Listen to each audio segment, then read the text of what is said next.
Hello friends! Believe it or not, most of the people today live as a victim. People complain, they don't feel good enough, they feel powerless. It seems that everything outside of us is against us. That's the definition of victim mentality. And look what that mentality has bring us. More of experiences that confirm who we are. If we want to change that, we have to change our state of mind. When we start to look at world differently, when we change our thinking, everything else has to change. That's the universal law. That's because we are creators. What we think and feel becomes our reality. So the first step is to quit this victim mentality, as Joe Dispenza calls it. And when we do, new ideas and new ways of manifesting what we want will come to us. Let's see what Joe Dispenza has to say about this. Well, let's talk about the definition of a victim.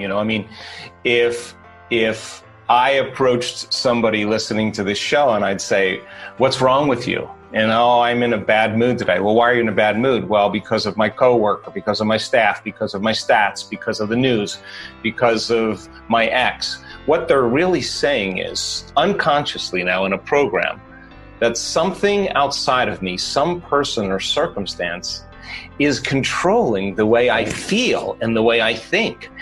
And anything that's controlling the way you feel and think makes you victim to your environment. Now, that unconscious program then means that a person who's living by that every day will be more susceptible to any condition in their environment because it's their response to the environment that is squandering the amount of energy they need to heal. So then in order for them to heal, then they have to turn the battleship around and say, well, wait a second. I could complain, that would be normal and natural. I have 1,000 reasons to be unhappy, but instead of allowing my environment to control how I think and feel, what if how I think and feel can produce an effect in my environment? Now all of a sudden, the game changes because you are going to inhibit those thoughts, behaviors, and emotions. And in the moment where, whether it's justified or valid or not, for you to be angry, frustrated, fearful, sad, pain, whatever, to no longer allow your environment to control it, and you begin to self-regulate, and that's adaptability. And we teach people that you could actually develop this skill. And when you do it properly, and you get back into that kind of heart and brain coherence, you save yourself from going unconscious for the remainder of the day and running some type of program. So it feels unnatural in the beginning because basically the hardest part about change is not making the same choice as you did before. And the moment you decide to make a different choice, buckle up, because it's going to feel uncomfortable. It's going to feel unfamiliar. You are going to leave known territory and you're stepping into the unknown. Now, most people, their habituations and their conditioning of remembering something from the past, and that memory is just thoughts of different people and circumstances, of different things at certain times and places, tattooed in the recesses of their gray matter. So the moment they think of their problems, they're thinking in the past. But every one of those past experiences has an emotion associated with it. So they start off in the morning thinking about their problems, and the moment they feel unhappy, now their body's in the past, because thoughts are the language of the brain and feelings are the language of the body. And it's that feeling then that drives their thoughts, that produces more of the feeling, and their state of being is literally in the past. So once we recognize that we actually are in the victim mentality, once we become conscious of that, then we can make a different choice. As Joe Dispenza noticed, you can't change if you don't honestly look at your life and admit to yourself that you are in the state of victim. It's not your fault, nobody taught us to be different, to think different. The whole society is raising us this way, as we are just small pawns. Even our parents, our friends, our teachers agree with this. But you know in your heart that you are capable for more. That's why you're watching these videos. Why are you searching for this type of videos if you are content with the way life is? You know there is more, and you're right. You're the divine creator. That's what you need to learn. It's your job. If you like it so far, smash the like button and even consider subscribing. Let's move on. So the moment you decide to make a different choice, you're stepping out of known territory, because that conditioning process is conditioning the body to subconsciously become the mind of that emotion, and now the body's literally in the past. So when you step out into the unknown, and now game is on, because you're going to hear the voices and you're going to hear the chatter and you're going to hear the sub-vocalizations for one reason, because the body emotionally is trying to convince you to think consistent with that emotion. So you make the same choice, you demonstrate the same behavior, you create the same experience to reaffirm that same emotion. Then people say, well, this feels right. No, that feels familiar. So then after 10 years of research, we came down to a very clear understanding what to do and why to do it. And I think if you understand the what and the why, the how gets easier. And I think science has become kind of the contemporary language of mysticism. I think science is what demystifies the mystical. And if you start talking tradition or culture, or you start talking religion, you're going to divide a community. And yet, when you give people the right kind of information, and they can repeat it and understand it and set up the conditions and the environment for them to actually practice, and they understand that it's a formula, no different than a golf swing or dancing the salsa or learning how to cook Indonesian cuisine. It just takes practice. So we have a team of neuroscientists and geneticists, and we have a team of biologists. We partner with University of California, San Diego, and their research team there, and we're measuring biological changes to see, once you get beyond educated mind and you become conscious and you begin to interact with that intelligence, that innate intelligence, and give it a plan, a template, and then surrender and get out of the way and allow that autonomic nervous system to begin to function, we have seen dramatic changes in autonomic function. We're talking about significant changes in stage 4 cancers or MS or lupus. There's a dramatic change. And the premise is really simple. And that is, your personality creates your personal reality. That's it. Yeah. And your personality is made up of how you think, how you act, and how you feel. So the present personality who's listening to this show has created the present personal reality called their life. Well, it makes sense. If you want to create a new life, you want to create a new personal reality, that means you got to change your personality. And I think most people try to create a new personal reality without changing who they are. Exactly. And so then what is the formula to become conscious of your unconscious thoughts? To notice how you act, how you speak, how you behave, to pay attention to how you're feeling. And the act of observing those states of mind and body, Dr. Ron, means you're no longer the program, because when you're the program, you're unconscious.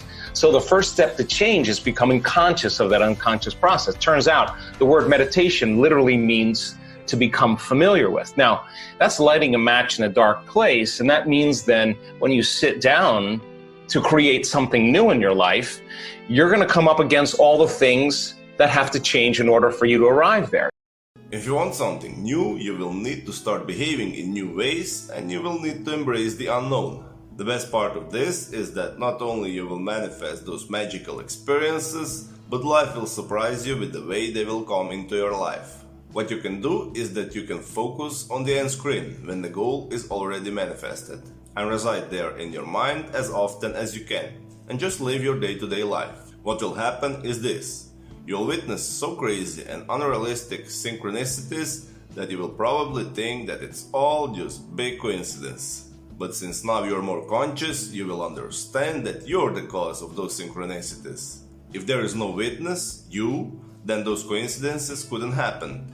As a matter of fact, if you wouldn't exist, if there is no your consciousness, the whole world wouldn't exist.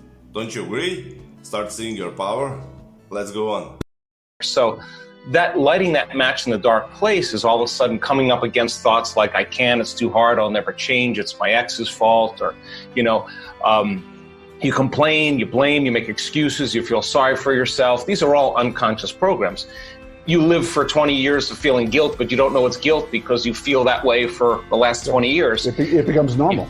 It becomes normal, right? It becomes you. So then the premise is once you become conscious of those unconscious states of mind and body, so conscious and so familiar with them, you wouldn't go unconscious of them in your waking day. Now you're out of the bleachers and you're on the playing field. So then the next fundamental question is, if meditation is to become familiar with, what thoughts do I want to fire and wire in my brain? And if I pay attention and I have intention, our research shows you begin to install new circuits in your brain. Keep repeating it, keep firing and wiring, and that hardware becomes a software program, and all of a sudden you hear the thought in your head that says you can. Anything's possible. There's nothing magical there. You installed the circuitry. So then if you could close your eyes and say, who do I want to be when I open my eyes, when I start my day? What behaviors do I want to demonstrate? The act of mentally rehearsing who you want to be and going through the actions in your mind when you're truly present and truly focused, the brain doesn't know the difference between the real life experience and what you're imagining. So then you install more neurological circuits in your brain because typically the neocortex is a record of the past. Now you're priming the brain to the future. If you keep repeating it, the hardware, by firing and wiring, becomes a software program, and all of a sudden you start behaving like a happy person. Well, there's no magic there. You actually prime the brain for those behaviors. And now here's the tough part. Can you teach your body emotionally what that wonderful practice, what that wonderful life, what that wonderful future could be like, and not wait for the event to happen so that you can feel joy or feel freedom or feel love or abundant? That's the old model of reality, of waiting for something outside of us to finally change, to take away our emptiness or lack. The deal is that when you begin to condition your body emotionally into the future, now you're no longer living by cause and effect, you begin to cause an effect. And so when people trade limited emotions like fear or anxiety or frustration or resentment for elevated emotions like gratitude and freedom, it's that heart-centered state that begins to cause the body to literally emit information and energy. And that energetic release we have measured begins to cause the brain to begin to change, and it gets more creative. And so people then, when they truly change how they think, how they act, and how they feel, and they become so familiar with those thoughts, behaviors, and emotions that they begin to create a new personality, well, then it makes sense. And if they're diseased, the disease exists in the old personality. That's right. They're literally somebody else. They're not visualizing anything going away. They're understanding that the stronger the emotion they feel, the more they're upregulating genes. Well, why? Because it says the environment signals the gene. Everybody understands that. But the end product of an experience in the environment is an emotion. So if you're living by the same emotions every single day, your body is so objective, it doesn't know the difference between the real life experience that's creating the emotion that you're fabricating by thought alone. So you're headed for a genetic destiny because the body's not getting any new information. Begin to have people understand what they're doing and why they're doing it, and they assign meaning to what they're doing. They start suppressing genes for MS, suppressing genes for leukemia, and start upregulating genes for health and immune regulation and IgA and all the wonderful antibodies that begin to restore and repair the body. And so we've seen dramatic changes. I can tell you right now that you can absolutely change the way your brain works. You could absolutely make your heart more balanced. You could lengthen your life. You could upregulate genes, 8 different genes that have to do with cancer suppression and tumor cell growth, to grow new neurons in your brain, to diminish oxidative stress, to stimulate stem cells to go to damaged tissues and repair them. Research shows that you can do that in 4 days. And so I think this is a time in history where it's not enough to know. It's a time in history to know how. And common people around the world are doing the uncommon, and it's like a 4-minute mile. Somebody stands on the stage in an event and says, hey, I've been dealing with this Parkinson's disease for 20 years, and I just had a moment, and now I don't have any tremors. Everybody leans in when they see that. To conclude, most of us live in the victim mentality, or we lived in the victim mentality. Nothing horrible there, of course we learned to be a victim. Now we need to understand how life works and learn something new. The greatest knowledge that you will come around, that you are cause of everything, that you have the power to move mountains. You just don't understand and realize your powers. But you can at least understand this enough to be able to create enjoyable life for yourself. No need to move mountains. Your consciousness, who you are, existed way before you were born here and will continue to exist to infinity. Without you, your body is powerless. Can you see how powerless the body is when we are asleep, when there is no consciousness? Become present, become conscious, and become powerful. I hope you enjoyed this video, hit the like button and help it reach broader audience. And even consider subscribing if you like our videos. To learn more, continue with the videos to your right. Have a beautiful day.